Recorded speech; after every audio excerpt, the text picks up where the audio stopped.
World Audio Visual and Entertainment Summit 2025 ভাৰতত সৃষ্টি কৰা প্ৰতিযোগিতাৰ প্ৰথম পৰ্যায়ৰ অংশ হিচাপে বহু প্ৰত্যাশিত এনিমেশ্যন চলচ্চিত্ৰ নিৰ্মাণ প্ৰতিযোগিতা AFCৰ 42 গৰাকী প্ৰাৰ্থীৰ নাম আনুষ্ঠানিকভাৱে ঘোষণা কৰিছে। শীৰ্ষ 18খন চুটি চলচ্চিত্ৰৰ ভিতৰত অসমৰ এগৰাকী চাক্ষুষ কাহিনীকাৰ হীৰকজ্যোতি নাথৰ এনিমেটেড চুটি চলচ্চিত্ৰ টেলছ ফ্ৰম দ্য টি হাউছে স্থান লাভ কৰিছে। আৰু 1ৰ পৰা 4 মেলৈ মুম্বাইত অনুষ্ঠিত হ'বলগীয়া ৱেবছ সন্মিলনত 12খন কাহিনী চলচ্চিত্ৰ 18খন চুটি ছবি 9খন ধাৰাবাহিককে ধৰি 42খন শ্ৰেষ্ঠ প্ৰকল্প প্ৰদৰ্শন কৰা হ'ব।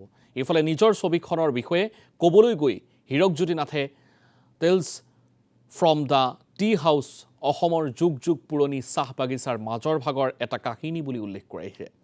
আৰু অসমৰ পৰা হীৰকজ্যোতি নাথৰ উপৰিও মেঘালয়ৰ খম্বুৰ বাটেই খাৰ্জানাৰ নিৰ্বাচন উত্তৰ পূব ভাৰতৰ এনিমেশ্যন খণ্ডৰ বাবে এক গুৰুত্বপূৰ্ণ মুহূৰ্ত।